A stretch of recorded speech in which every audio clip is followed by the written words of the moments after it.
Hey guys, Fire here, bringing you another first impressions video. This time we're taking a look at Super Trunko Go. This game is currently available in the Xbox Store for a price of $10. I believe it is on sale, so you can save a couple bucks as well. I've been playing the game for just a little over a couple hours, and wanted to show the game off and kind of talk about my initial thoughts.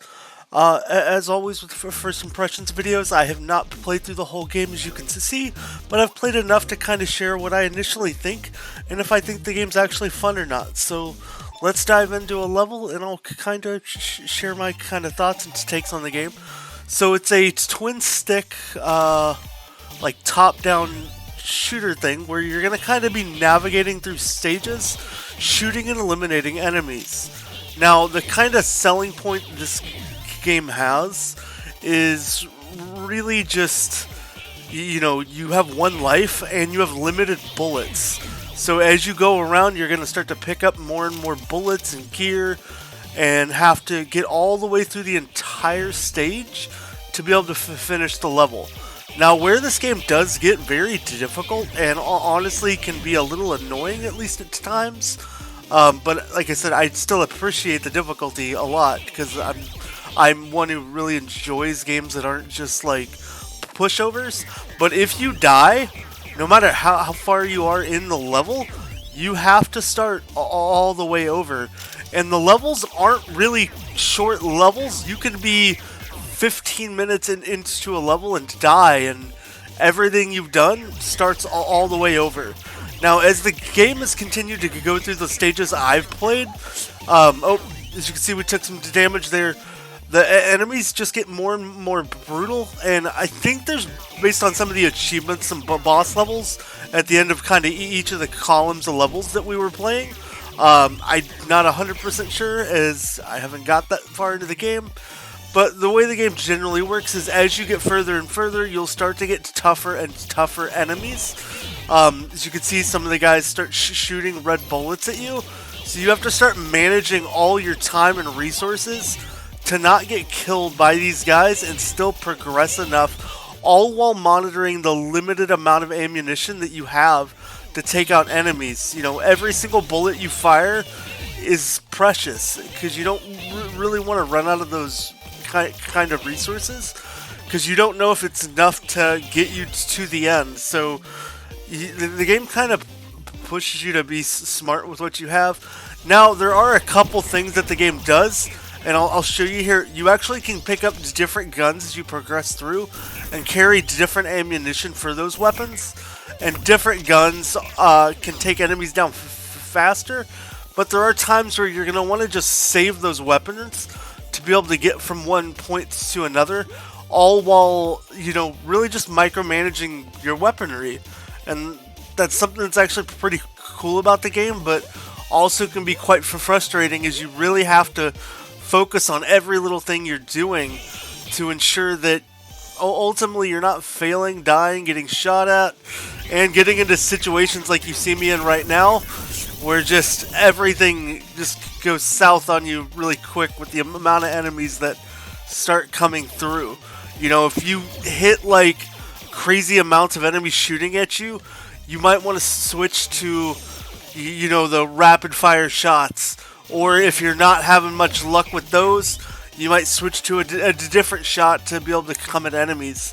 Now, one of the things that I'm not a big fan of in the game is there's no way really to change like your viewing perspective. I can't rotate my camera to kind of adjust what I'm looking at, which is kind of annoying, because you're going to get into like some sections where, you have more of like a upper level of your screen view than seeing like the bottom of your screen when you're coming down, and that can definitely have a lot of situations where it just kind of sets you up for failure in a way, because there's nothing you can do to see really what's coming at you from below, as much as you could see things coming at you from the top a lot better while you're progressing through the game.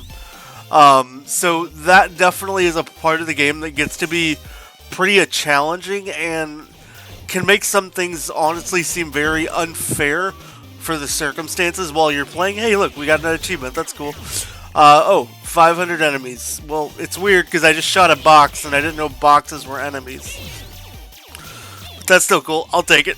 So hey, there you go. You guys got some proof I've been playing the game. But yeah, it's an interesting kind of mechanic system that the game has going for it with how it works. Like, it's a really good level of difficulty, but I think a level of difficulty that, you know, without any type of, like, maybe a difficulty lowering, you know, for people who are really struggling with this game, maybe like one checkpoint halfway through the level, I don't think would be a bad thing for this game to have going for it. But really just like no checkpoints at all is extremely brutal, and I think more brutal than the game necessarily has to be for like an entry level gamer. You know, for somebody who's even like seasoned at these, like played tons of these kind of games, it's a really tough and challenging little game. As you can see here, this is kind of one of the things I'm talking about, like enemies coming at you from the bottom. You know, it's very unfair when you don't have that screen control, and it will cause you to waste a lot of your ammo not being able to really see what's coming at you.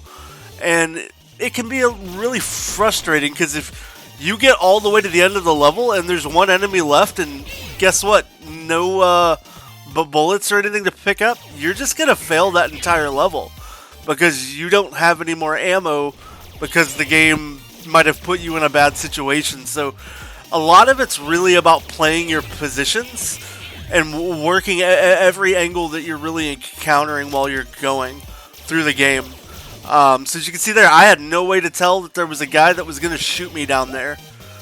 But, you know, because of the nature of the game, I just have to hope to survive, which, you know, like I said, it might be the intended way the game is meant to be. Which is fine, but, you know, it's kind of, it's not even kind of frustrating. It's really frustrating. So, you know, the game, I think, could do a little better job at making the game a little more entry-level friendly. As you can see, like, I'm in a pretty tough situation right now where I can't really control much of my fate, and I have to really be cautious to everything I'm doing because I really don't know what the next thing is that's just going to come and kill me. Okay, looks like we found an opportunity to get a big health pack, which is good. Let's shoot all these. Maybe there's some bullets under them. But yeah, that's kind of my initial thoughts. I think we'll just keep playing through the game here. And yeah, let me know if you have questions, want to see anything more on the game, or anything like that. Just comment down below in the comments. I do my best to reply to any comment that's a question and as many other comments as I can. You know, to the best of my ability. But yeah, I hope you're having a good day so far, and you know, if you like these kind of games or maybe have a whole differing opinion as to what my opinion is, like, let me know. It's just my opinion. It's not everybody's opinions. So it's always neat to hear what other people kind of think regarding like this stuff. Oh, is this guy gonna follow me? Let's just take him out. Ah, I suck at aiming. Okay, we're just gonna try to save our purple gun unless we absolutely need it. We should probably use our purple gun here.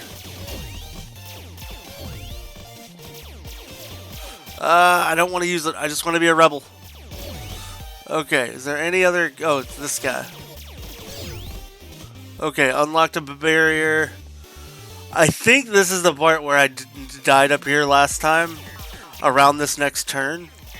Because there's just a ridiculous amount of purple enemies. Yep.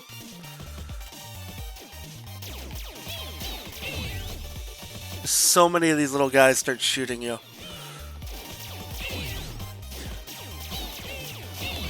Yep.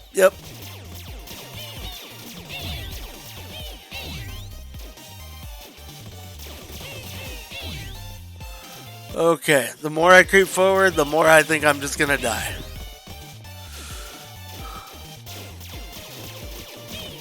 Oh my gosh, there's so many of them.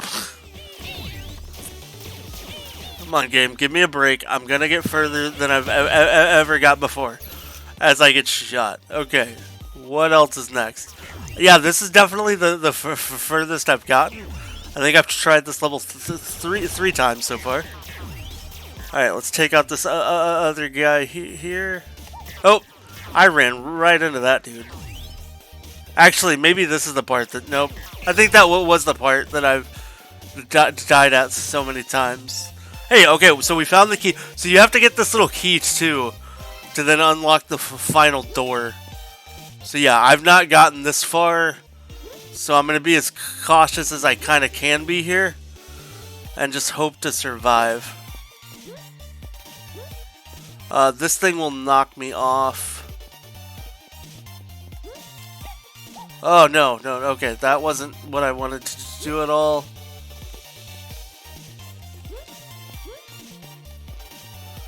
Okay, we're doing good. Okay, hey, we finished out the level. Cool.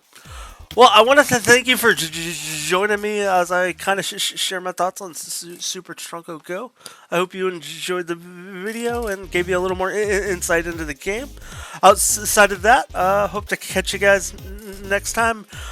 Maybe consider looking at one of the other two videos you see on the screen, and I hope you have a blessed rest of your day.